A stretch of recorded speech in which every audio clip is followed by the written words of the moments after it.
বছরের শেষ উইকেন্ডে কাছাকাছি বা একেবারে নতুন কোনো জায়গা না পেয়ে আমরা চলে গেলাম দীঘা। ছিলাম তাজপুরের মল্লিকা রিসর্টে। রিসর্টটা বেশ সুন্দর। ভেতরে খরগোশ, বড় বড় ছাগল, রাজহাঁস আর নানা রকম পাখি। বাচ্চাদের নিয়ে এলে জায়গাটা ওরা সত্যিই খুব উপভোগ করবে। আর সামনেই তাজপুর বিচ। সকালে বিকালে সমুদ্রের ঘুরে আসা মজাটাই আলাদা।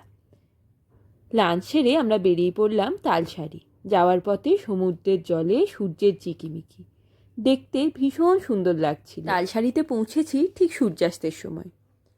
সূর্যটা ধীরে ধীরে জলে মিশে যাচ্ছিল। লাল কমলা আলোয় পুরো আকাশটা বদলে গিয়েছিল। আর সেই কয়েক মিনিটে সব তাড়াহুড়ো যেন থেমে গিয়েছিল। তালসারিতে একটু সময় কাটিয়ে আমরা চললাম ওল্ড দীঘায়।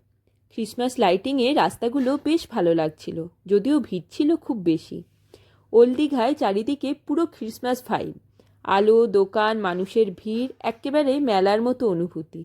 একটু চা খেয়ে এদিক ওদিক ঘুরতেই রুকুর বায়না বেলুন ফাটাতে হবে। পৌষ মেলায় আমিও একসময় বাবার হাত ধরে বেলুন ফাটাতাম। আজ সেই হাতে খড়ি হয়ে গেল রুকুর। ওর সাথে আমিও দু একটা বেলুন ফাটিয়ে ফিরলাম রুমে। কালকে আরেকটু ঘুরে তারপরে বাড়ি ফেরা।